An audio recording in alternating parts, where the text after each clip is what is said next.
Hey MotoGP fans, welcome back to Up for a Ride.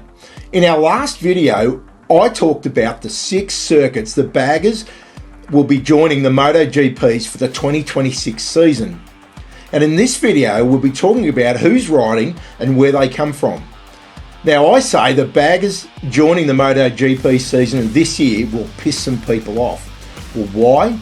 Well, historically, the bikes that race in the MotoGP have had decades of racecraft and engineering applied to them to make them who they are today. Well, for Harley, they've added some shocks, some brakes, made the engine bigger and put a cooling shroud around the back cylinder so it won't shit itself. This is going to be really interesting and it should make good racing.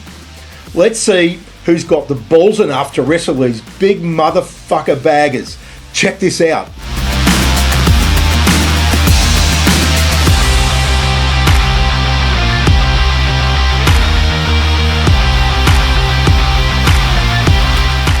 Well, first up, the Yanks are leading the charge, as we would expect with Saddlemen race development. Now, these blokes are no strangers to bagger battles. Straight out of Moto America's King of the Baggers, where they've nabbed titles like 2024 Super Hooligan Crown. Led by David Eckert, they're fielding Jake Lewis and Cory West. All pros who know how to hustle these big bad boys around tracks like Daytona without an issue. Then we've got Cecchini Racing Garage from Italy, bringing over 30 years of MotoGP paddock smarts under Fabrizio Cecchini. These guys are injecting some Euro tech juice with the potential to tweak precision engineering into those big ass road glides. If they don't turn up strong at Mugello, I'll be surprised. Riders to be announced, but I'm expecting a call any day now. Oh, I can't speak Italian, so I reckon I'll be pretty fucked.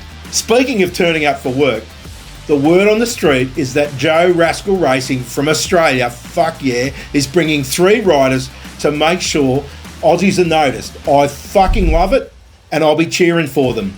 Now, Joe Rascal's bringing 3 riders. Cody Wyman, this guy's got Harley in his blood. Now, Cody is the youngest brother of Kyle and Travis Wyman from the Bagger Moto America series, and bloody hell can these boys ride.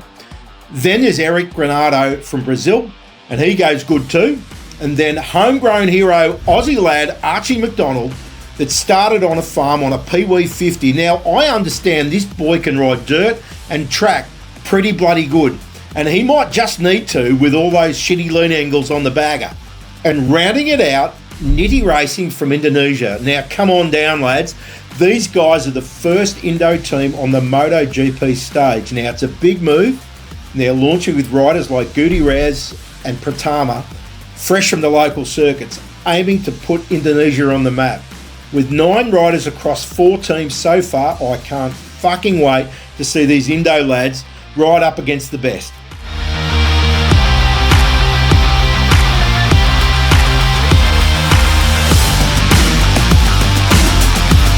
So why are these teams suiting up for the Bagger World Cup?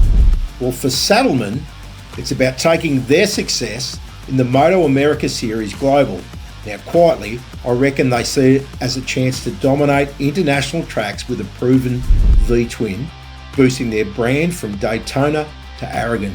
Cecchini is in it for the engineering thrill, I reckon. It's like taking a tractor and making them go fast, blending their MotoGP know-how with Harley's raw power. Fabrizio's crew just might inject some much-needed Euro precision into these beasts, tap into millions of fans and sponsors across the continent.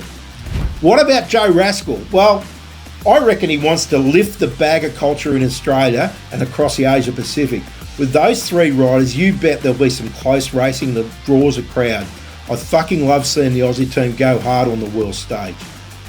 Niti Racing's jumping in to represent Indonesia, firing up local riders and fans. As the first team in MotoGP circles, they're chasing national pride, new sponsorships, and inspiring a wave of Southeast Asian talent.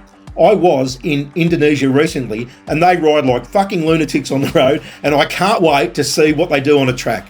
Overall, these teams smell opportunity. It's affordable, and they are piggybacking the MotoGP momentum for some juicy exposure. I reckon the roar of those big 131 V twins will steal some attention from the main show. It'll definitely have people talking for sure.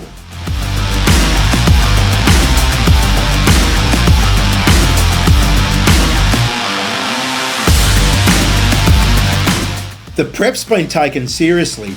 These teams are dialing in Öhlins suspension, getting those big brakes sorted out and fine-tuning the big tractor engine to handle tracks like Assen's twists. Now Harley factory is on standby for support but won't be racing. I reckon they'll be helping from the back. Thinking about it, I hope they run better wheel bearings than the stock baggers. I've changed mine 4 times and to be honest, the stock ones are as weak as piss. Actually, with big grunt, lots of corners, crap lean angles, heavy bikes and gutsy riders, what's not to love? It'll be slower laps than the main event, but I reckon the crowds will love it.